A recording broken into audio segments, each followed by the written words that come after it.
Let's talk about Marvel Spider-Man, and welcome to my review after 100%. So to start, I know this game's a few years old. I mean, it came out, what, 6 years ago in 2016? But honestly, this was my second time playing through this game, and I had a ton of fun with it. And honestly, I would probably say this was a lot more fun than the first time I played it. But the way I want to structure this review is by going over things like the story and plot, combat and gameplay, the 3 different DLCs, the 3 different factions, the 4 difficulty modes and what they add or do differently, the new game plus that doesn't really change much, and even the leveling and progression system, and finish off with the price range. I'll be going over all these things and then giving it a review score based off of all of those.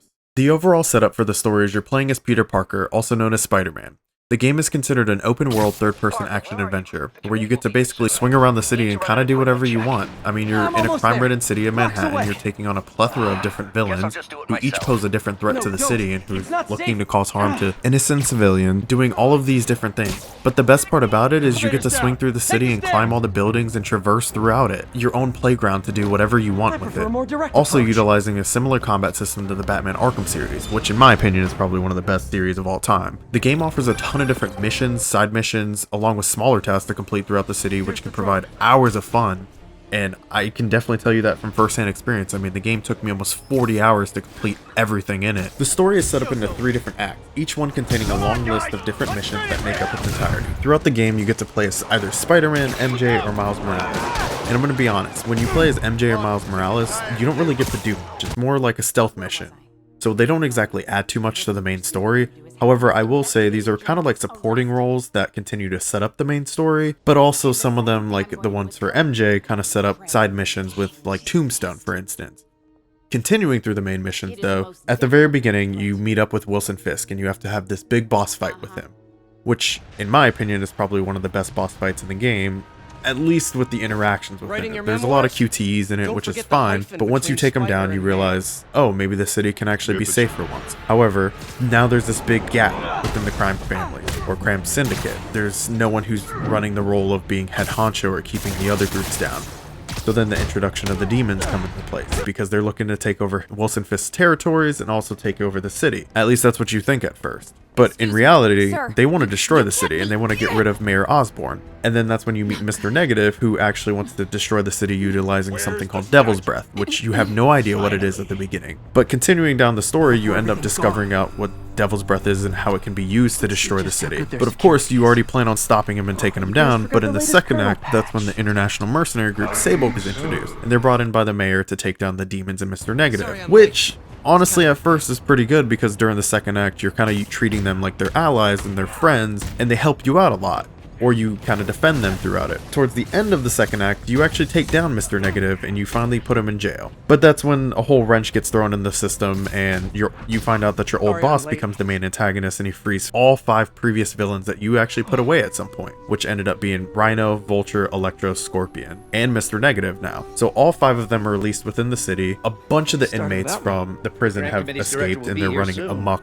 in the city, and that's where Act 3 takes up. So now you have to go up against all 5 of these different villains, including Otto Octavius, who's the final one at the end. So you'll have to go up against Rhino and Scorpion, who teamed up to go up against you. The fight's not too crazy difficult, but it definitely can be a pain. Then Vulture and Electro come up as a team, which is kind of interesting because it's a whole fight based off of swinging and flying, which is just really fun. Once you're able to stop all 4 of them, then you have to go up against Mr. Negative for one last time.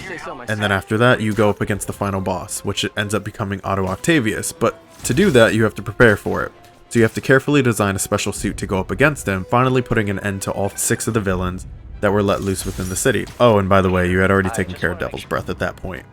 The DLC The City That Never Sleeps consists of 3 separate chapters that make up its entirety, consisting of the Heist, Turf Wars, and Silver Lining. Each one of these chapters has its own unique storyline that ultimately lead to the final ending. And I wanted to talk about each one individually. So to start off, I'll start talking about the heist. So the heist starts off with you going to the museum because you're worried about a potential robbery, that one of the other crime families within the city is trying to rob a piece of art. However, you later come to find out that that's not the case, that that's not who you should be worried about, that you actually didn't realize that Black Cat was after these things. So Black Cat manages to steal the piece of art, but it's not the art she was after. There's a USB drive on it, and she ended up leaving that art behind. So during this entire storyline, you're basically chasing Black Cat and trying to catch up to her because she told you that somebody kidnapped her son. at the end of it, you're really just wanting to help her out so you can get her son back, because Peter Parker's unsure if her son is also his son. But that's not necessarily the case. She lied. She was just setting up her way and manipulating her way through this story to kind of get what she wanted, which was just all of the crime family's USB drives to get a bunch of money to kind of disappear. You later come to discover that she gets blown up at her apartment because Hammerhead set up a bunch of bombs in place, and that's the heist end. Next up is Turf Wars. To start this one off, Spider-Man, Captain Watanabe, and some police officers are actually raiding one of Hammerhead's safe houses. When they get inside, Hammerhead manages to get the jump on the police officers and Captain Watanabe, managing to take down a majority of the police officers except for one and Captain Watanabe herself. Spider-Man, though, makes it in time and manages to save Captain Watanabe. The loss of her troops managed to take a huge hit to her mental psyche. Because of this, she gets put on suspension and she has to take a step back. Throughout the entirety of this story, you're just basically hunting down Hammerhead. Towards the end of it, when you finally meet up with him and you have to fight him, Captain Watanabe shoots him in the head, which ultimately leads to her having to leave the force in the future. However, at the end of this, someone brings Hammerhead back to life and he manages to escape. Another thing that's within Turf Wars is the side mission. So the side mission you can actually do, and you can discover what happens to Captain Watanabe in the future, where she goes from a phenomenal captain in the police force dedicating her entire life to the police force itself, to now someone who is going up against criminals, fighting them, and actually massacring them. She takes it upon herself to serve her own justice. Lastly, there's Silver Lining. This one was super interesting, especially because of the fact that Hammerhead had completely gone full machine, well, more like Terminator style, and you had to go up against him, and there was no possible way that you were going to be able to beat him by yourself. And that's when Silver Sable herself comes in, and she actually comes back into the city because she's upset at the fact that someone is stealing all of her equipment that she left behind for the international mercenary group Sable. This ends up with you teaming up with her to take down Hammerhead in an ultimate fight on the top of an aircraft carrier in the middle of the ocean. And honestly, it was a ton of fun, and I would highly recommend that. The last thing I want to talk about with the DLCs is they do introduce new types of crime, which is kind of like bomb defusals, and there's also a continued story throughout all three of them that deals with Screwball, so that part's kind of interesting too, how they include that minor antagonist in the main story and give her her own, basically like a side mission through the whole thing. Throughout the game, there's three major factions that play a role. There's the Demons, Sable, and the Thug. Each of them play a unique role within the story itself. The demons, for instance, are introduced after the first act when you take down Will's Fist. As I said before, they're trying to make a move on all the territories and they're trying to take over the city itself. You have access to doing things like the demon crimes, where you have to fight against them and assist the cops in taking them down. The demons are very unique since all of their weapons are imbued with some type of magic, at least that's what you think at the beginning, and then you later find out that it's just the negative energy from Mr. Negative. Next up is Sable, the international mercenary group. They're brought into the city by the mayor to help fight and defend, quote unquote, against Devil's Breath and to help take down the demons. They later become a whole other problem because they actually end up treating you like the #1 priority target and they want to take you down. That's more towards the end of Act 2 that they start treating you like that and you have to actually go up against them now. They do have some very expensive equipment like weapons, vehicles, and they even add some different units into the lineup that you get to go up against. Lastly, there's the Thugs. They're just kind of the generalized criminals throughout the city, and later on it ends up becoming escaped inmates towards the end of Act 2, the beginning of Act 3, and they make up a majority of this category. There's nothing really special about this faction other than they're just basic criminals. There's also a bunch of different enemy types throughout the game that you'll end up facing. However, each faction typically shares some of the same type of units.